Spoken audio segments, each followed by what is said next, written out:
good afternoon. We hope you're enjoying the conference so far. We're extremely excited and privileged to be here today to introduce Angel Court London. My name is Nick Jarman, Project Director for Stanhope. With me is Nick Worley, Lead Architect for Fletcher. I'd like to start off by introducing the building from a developer and owner's perspective and describe some of the key motivations that helped us provide the development.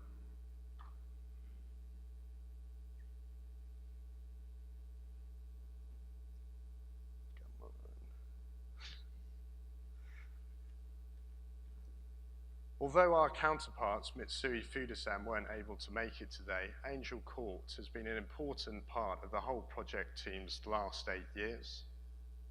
It was about creating a collaborative workspace in an area that was crying out for redevelopment. Our journey with Mitsui has been about considered selection of key London ageing sites with developed transport and business links and creating world-class commercial real estate. Stanhope and Mitsui have been in partnership for the last 11 years, and Angel Court represented the third building delivered within the City of London. It was a unique opportunity to transform a dark American modernist influenced quarter into a vibrant, open building and site for the 21st century business operations. So why Angel Court? We felt the site was in an enviable location, right in the heart of banked traditional financial district. The original building stood as part of the first generation of tall buildings delivered within the city in the 1970s. Whilst its original vision was delivered, by 2013, the facade was aging and the building had some inefficient servicing strategies and layouts. The building itself is located within the City of London's Square Mile district, highlighted here in red. More importantly, the actual site location sits within the bank conservation area, strategically important within that zone. This was significant for the building in 3 ways. The city planners had a keenness to ensure that the heritage of this area was maintained, and they set the building height threshold no higher than the original building. They had a keenness to ensure the area away from the eastern main tower cluster did not become or set a precedent for significant high-rise construction within this zone. Secondly, we knew there would not be another tower development, importantly built within proximity of Angel Court by 200 metres. This helps safeguard the existing 360-degree views across the city for the foreseeable future. Thirdly, and potentially most significantly and challenging, although also setting the ceiling threshold of the tower, they also set a condition that we had to maintain the existing concrete core of the previous building. In part, they also didn't want to set a precedent of demolishing a building in whole, rebuilding it to its original height in an area typified by 8 to 10-story buildings of unique heritage. Notwithstanding these challenges, we saw it as a brilliant opportunity to create a tower with outstanding views, and it was in an enviable location within the heart of the city. A city that envelops such history and topographical significance, their intention to, or asking us to keep the core was probably, in hindsight, not surprising. Certainly at the time, it was pretty much unheralded. Angel Court has significant neighbours, and we had to maintain key rights of light requirements. Originally, the building came right out to the face of the site, and we had to engineer significant step backs on the terraces to enable light to the surrounding buildings and navigate the rights of light negotiations successfully. Whilst this posed some engineering challenges, it did also mean we were creating significant outdoor space for our occupants.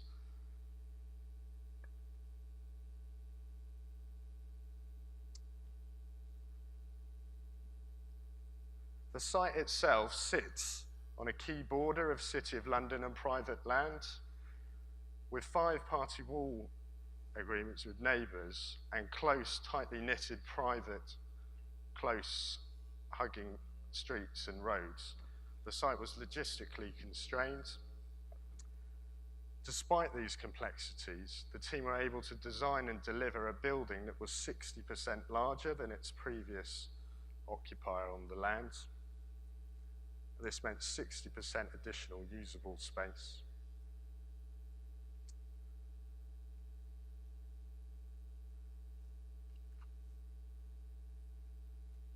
So this is the existing building profile with the new building profile. The city's square miles, notoriously competitive occupier market, and we knew we had to differentiate Angel Court in a time of some economic uncertainty from other buildings being delivered at the time. At its commencement, there was a migration of traditional West End city tenants into the city to join its traditional finance, insurance, and legal occupiers.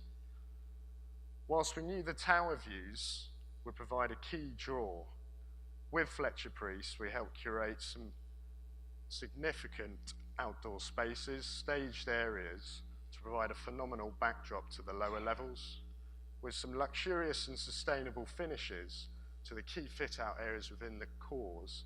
We aim to provide a world-class office product. The ground floor plane itself was also important. On arrival, this corridor was dark, without much light, and we wanted to create a space that enlivened Angel Court. It also was to become a key driver for the letting strategy by making Angel Court a dining destination of premier food and beverage establishments. We wanted to create life and vibrance to the space in the court. Overall, the building provides 300,000 square foot of office space. The lower, larger podium floors at 15 to 25,000 square foot were aimed at the finance and insurance markets, larger floor plates, dealer capacity occupancy, and additional power. They are also able to be changed into multiple tenancies if the market demanded. The larger tower floors at just shy of 9,000 square foot were able to be either cellularized or open plan to best deliver light to the occupants and be flexible as much as possible. We also wanted to create a building amenity that all of the 3,000 occupants could use. At the heart of the building, at level 7, we created a lounge where people could collaborate, they could come and relax, have informal meetings, and enjoy the external spaces with the southern terrace. A wide certified platinum achievement for the building was sought and received to place the building in a good place for the upcoming developments in IT and infrastructure. Post-completion, 12 months on, the building finds itself just over 80% let, which is a significant testament to the hard work of the team involved. We've seen 50% of the occupants migrate from the West End, including key UK headquarters being set up for Bupa and Prudential. I'll now pass over to Nick Worley to provide some more detail around the design approach. Thank you. The design process for the building really started with the original building. It served a good 30 years of its life, but its envelope was uninsulated, single glazed, and the quality of the space at ground floor, public realm level, left something to be desired. So we engaged in a process that took a year in total, exploring 50 options that ranged from retention of the tower core and refurbishment right the way through to wholesale demolition of the building. But we summarize that retention of the tower core offered 3 significant benefits: environmentally, programmatically, and commercially. So in terms of the building diagram, the tower sits at the center of the Angel Court site and is flanked to its northern and southern borders by lower podium terrace buildings, 6 stories each. These align with key datums in the immediate context. And with access to outdoor space, fresh air, and daylight, key considerations for the scheme, we incorporated 5 terraces with a crowning glory at level 7, our garden terrace. The building is roughly split in terms of area into the upper and lower portions of the building. And at level 7, we accommodate the communal business lounge that Nick just highlighted, which opens directly onto the garden terrace. We had some significant issues to deal with at ground floor. The previous building was accessed by crossing a servicing road, and various pedestrian walkways and routes to the building included a redundant high-level walkway to the eastern border. But it was the quality of the ground floor that really needed attention. It wasn't particularly safe, and there was no reason to dwell in Angel Court. So our first move was to relocate the servicing entrance to the northeastern corner of the site, fully pedestrianising the Angel Court thoroughfare. We bring the tower right down to the ground floor and create new entrances addressing approaches from the north and south. The rest of the frontages are then lined with retail so that the space becomes active and animated and safe. So in total, we increased the area of the public realm by 30%, and this helped to transform the character of the ground floor. We went from the dark exterior with no engagement with the public space to a vibrant and active place with grand entrances for the office and retail units that's active from morning right the way through to the evening. Jumping up slightly, the image on the left is a typical floor of the previous building. Enclosing the redundant walkway to the eastern boundary, we were able to extend the floor plates of the podium buildings by an increasing area by about 35% on all of these lower levels. Significant gains for that part of the building. The sustainability story starts with the retention of the concrete core, the foundations, and the piles. Finite element analysis illustrated that the core would be stiff enough to be reused in the new tower, but it's supplemented by additional satellite cores in the north and south podium buildings. At the top of the core, we remodeled redundant or lightweight plant structures and replaced with new slabs to support office accommodation, and we extended the sub-basement right out to the perimeter of the site so that we could locate most of the plants at these levels. We supplemented this with just 24 additional piles, which you can see highlighted in red. And then we build the new slabs up around the core, right the way to the top of the building, with steel frames supporting the floor plate edges. And whilst this distant shot of the core may look like it's a new build, the reality on the ground was very different. This is a photograph at the top of the core where the spaghetti work of rebar needed trimming, reconnecting, and protecting. And we're very proud of the accolade that we've managed to save the equivalent of 215 flights of carbon from London to Chicago. Looking at the tower core in plan, the old core on the left and the new core on the right, we were able to reappropriate rooms where we could. We created a new shaft to simplify the elevator arrangement and went from the dated, aged lobby experience here to a more contemporary and brighter lobby, as you can see here. We reappropriated WC spaces, and critically, we were able to find space for an accessible WC on every level to bring the building into compliance. And you can see a stripped out core and the new WC fit out on the right. And at the lower levels of the building, to serve the podium floors, we added 4 dedicated elevators supported by a concrete spine wall attached to the existing core. At these lower, deeper levels, we were keen to increase the floor-to-ceiling heights to allow much more daylight to get into the spaces, but the existing slab levels caused us quite an issue. So, in addition to stripping all of the slabs outside of the core down at this level, we stripped everything inside the core as well. So we hollowed out the core, stairs, slabs, and everything right down to basement level, and built them all back up again to achieve a 3-meter floor-to-ceiling above the 2.6 that existed previously.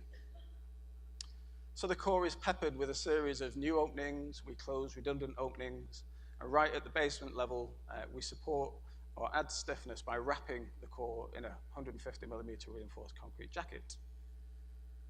None of this work was possible without developing a fully coordinated structures and BIM model, MEP model, before demolition commenced, which is quite unusual at this stage of the project. The unit weight of the new cladding and structure is half of that of the previous building shown here, and that was significant in two ways. We were able to reduce the number of columns from 38 to just 8 in the perimeter, and we were able to increase the size of the tower floor plates. So this diagram shows the previous building and how we were able to extend by 1.5 meters around the whole circumference. So the girth of the tower increases by 3 meters over 24 levels, significant area gains, and the efficiency of the floors increases by 10%. But critically, the function of the floors gets exponentially better. We're able to accommodate another row of desks in an open plan layout and a double stacked cellular layout with an internal corridor, which the previous building wasn't capable of accommodating. Externally, we model around the corners of the building to mediate wind forces, and aesthetically, we were keen to develop a tower that blended with the sky, with its background. Typically, we think tall glass towers, completely glass towers, look quite dark. We were keen to avoid that.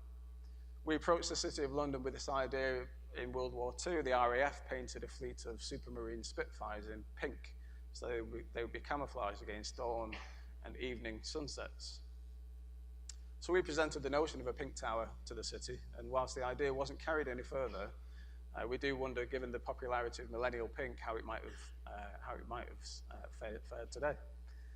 But ultimately, we settled on a tone that was more similar to Portland stone, which many of the buildings surrounding the site are clad with. And we achieved this through using a 1mm ceramic dot frit, which is baked onto the glass during tempering.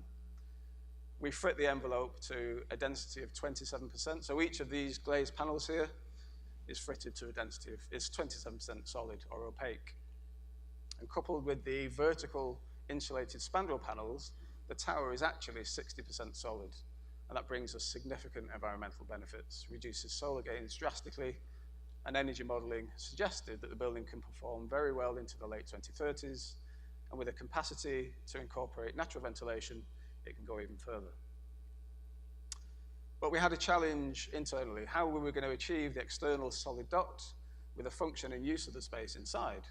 We tested dot pitch, density, size, and color, and eventually arrived at a solution where we mirror perfectly the external white dot with a black dot internally. And the result is that when you stand on the floor plates, the dots are completely imperceptible unless you press your nose up against the glass. Whilst we're on this slide and talking about minimizing visual clutter, it's just worth pointing out that in the soffit, we worked very hard to locate all of the services in a series of black troughs that are offsets of the facade geometry to achieve a very clean soffit level. The solidity also has another dimension. In the evening, as nighttime draws near and artificial lighting takes over, the character of the tower becomes closer to that of the podium. They share a sort of castellated framed language, and during the day, they appear quite different. The podium elevations are as active as the tower in limiting solar gains and regulating the energy use of the building. Glazing is set 600 millimeters back from the facade line, so we benefit from natural shading. And openings are lined with natural anodized aluminum frames. Here on the south facade, a series of horizontal brise-soleil help to shade the building, but also reflect light deep into the lower floor plates. When visitors arrive at the building, they're greeted with a 30-meter diorama, about a 3-meter strip of woodland that stretches right across the reception space. This is a living space that changes throughout the seasons, and the canopy provides a backdrop to the private terrace at level 2. And the green theme continues then up at level 7, the sort of crowning glory of the project. This space contributes to sustainable urban drainage. It's a very welcome wellness amenity for the occupants of the building, and it contributes to enhancing biodiversity in the city. The building is powered by CHP, which reduces its carbon footprint by 20%. Rainwater harvesting and grey water reuse half water consumption over baseline figures. And we've achieved a BREEAM rating 2014 of excellent and an EPC of A. But ultimately, we're very proud to have delivered a space that's really unusual in the middle of the City of London. And the specification of the plant and material help support the habitats of the common house sparrow, which is in decline in the UK. Thanks for your time.